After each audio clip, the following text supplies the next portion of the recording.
Hi guys, so I'm back for dinner today now, and today I'm going to eat a chicken salad hoagie from Wawa.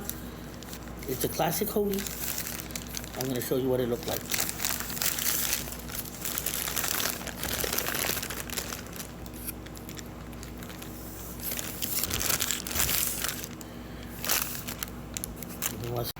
This is what it's looking like. Have you ever been to a Wawa where you're from? Or do you guys have one? This is me taking a bite out of it.